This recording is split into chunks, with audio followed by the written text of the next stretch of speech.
نو د طلاق و الفاظو کې به ګوره ډېره زیاته ګزاره کوې. مونږ له اکثر بیا راشي که نه چې کوم خاوند ښځې له طلاق ورکړي خاص سړی به راشي یاره جي یو تپوس ته نه کوو یو سړي چې ته ښځې له طلاق ورکړی دی د هغه د مسلې تپوس ته نه کوو. مونږ خو پې پېژو چې سړی هم دا دی طلاقي هم دا ناست دی درته خو ځان خو نه ښایي که نه یاره جي دغسې د ما یو دوست دی یو ملګری مې دی او د خولې نه یې څه ګډې وډې ایستې دي نو چې دا ځان ستړي که زه وروره مونږ داسې مسله نه بیانه کوو سړی په خپله راوله ځکه طلاق خو بلا قسمونه دي سړی تر راوله مونږ ته یې کېنوه چې مونږ ته پوره یاره جي ما نه دا غلطي شوې ده نه طلاقي ته دا نه غلطي شوې ده نو که دې ورته ووایي چې طلاقي نو وجنې دي بیا حالانکې د خولې نه همغه الفاظ ایستي بیا دې وجنې مړکی دی نو دې کې به بیا څه وایي یاره جي څه غوسه وم ښه داسې غوسه ډېر سخت غوسه ومه نو د دا خیال چې ګنې په غوسه کې به طلاق نه کېږي زه یم وروره چې ښځې سره ناست دی او تام وله لاس کې سیب ورکړي او هغې هم د په خوله کې کیله منډلي نو په دې کې څوک چاله طلاق نه ورکوي دا طلاق همغه وخت کې کېږي چې غوسه دله راشي یاره چې ته ګوټ کې به څه پیدا نه شي زه هم زمونږ په قرآن کې دا ګوټونه موټونه نشته او نه د پیغمبر په حدیثو کې دا نورې نخرې مخرې شته دی پاکه خبره ده د طلاق د هر قسم جدا حکم دی نو خدایم د دغه الطلاق د لفظ نه ګورې محفوظ وساته ډېر ګران کار دی او بیا چې یقین وکړه داسې خلک ماله راغلي دي داسې زنانه چې داسې ماشومان اومخو له بچي ورته او په سرو سترګو جاړي ای مولوي صاحب دې بچو سره به څه کوم یو کس ماله راغی زه حقیقت ویم ګورې چې شم دی ده خبره درته کوم خپله چې شم دی ده زنانه مو او خاوند مو رشته دارانې مو هلک او جینۍ بلکل نوجوانان وایي دې بدبخته ماله طلاق را کړی دی ښځی وایي او دا مضبوط درې طلاق الفاظ د خولې نه ایستي او په څه باندې او ښځې جړل بلکل جینۍ وه ما ورته وي دا ولې په څه دې طلاق ورکړه وایي مولوي صاحب منځله مې پاسو ظالمه مونځ له مې پاسو چې مونځ وکړه وایي بړستن یې مخ نه وغورځولو ما دې طلاق ووایي نو وایي دا ما منځله پاسو دا مخامخ ولاړ دی او هغې ښځې ما ته دا الفاظو ما چې هغه سړي ته وکتل که نه او شکل ته مې وکتل دقیانوس ته د معنې بیز دی بیزه اسخا شکل یې نیولی او دا مردار غاښونه چې ما ته کرکه راله او چې ښځې ته مې وکتل خشته ما ته وې قسم په خدای مولوي صاحب که ځان غم را سره زه به سبا بل میړه وکړم زما شل کسه مړونه شته زما په قوم کې ما خلک غواړي خو د دې سپېره غم را سره اوس هم دی چې دې ظالم بدبخته ټوله ورځ مزدوري کوي دله به څو ښځه ورکړي که به ورنه کړي داسې ښځې شته دې الفاظو نه دی الله مسلمان محفوظ وساتي دا غلط ابغض المباحاتو د شریعت وایي چې بعضې موقع کې خو مباحه دي ضرورت په وخت کې خو ګورې بیا هم د الله نه دي خوښ ځان به د دې الفاظو نه ساتې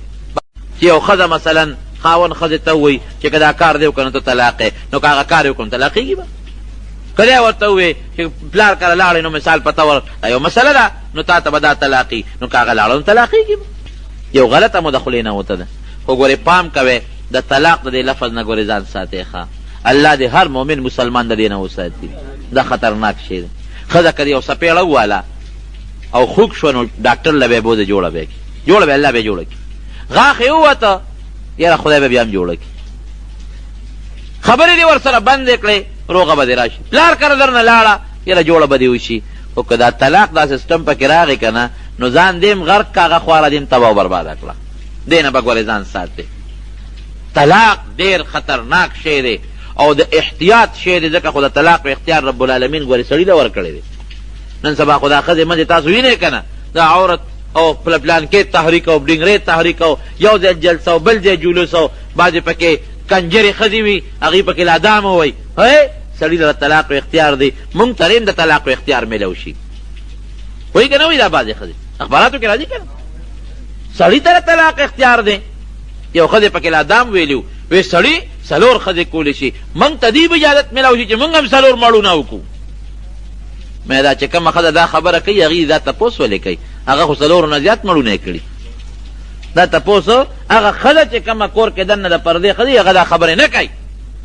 به هر کیف نو دا پکې لا بعضې ښځې دام وایي مې الله لوی بادشاه دی الله ښه پوهېږي علیم خبیر دی چې دا اختیار د طلاق خو چاله ورکوم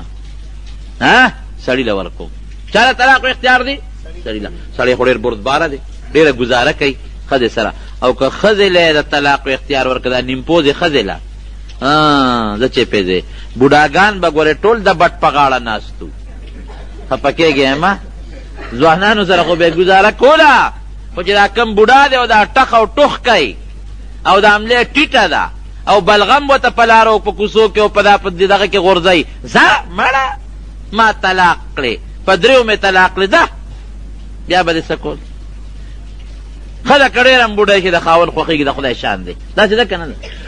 زمونږ خو لا خیر بوډاتوب نه راغلی، چې بوډاګانو ته پته ده، خو چې څومره بوډا شي ښځه زیاته خوښوي، دا د خدای شان دی. وایي موږ د معاشره کې اوسېږو، موږ ته پته ده که نه. بشیر جان خوار ته څه خبر دی؟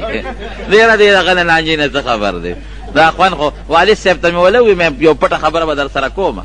خیال دې راغی که نه؟ ده ته هم دعا وکړئ چې خدای پاک یې د سرې ډولۍ خاوند کړي. خبره داسې ده، خبر چې پلار ورسره روان دی او که څه چل دی غږ غم وله نه کوي. به هر کیفه پکار دی د انسان په زندګۍ کې بعضې وخت داسې بیماری په انسان راشي، داسې تکلیف په انسان راشي چې بې د ښځې نه بل څوک د هغه سړي هغه خدمت نشي کولی. نو سړی ګورې الله پکې دا صفت پیدا کړی دی، بوډا کېږي او ښځې هم بوډۍ کېږي، ډېره د ښځې سره ډېره زیاته ګزاره کوي، انتهایي زیاته ورسره کوي.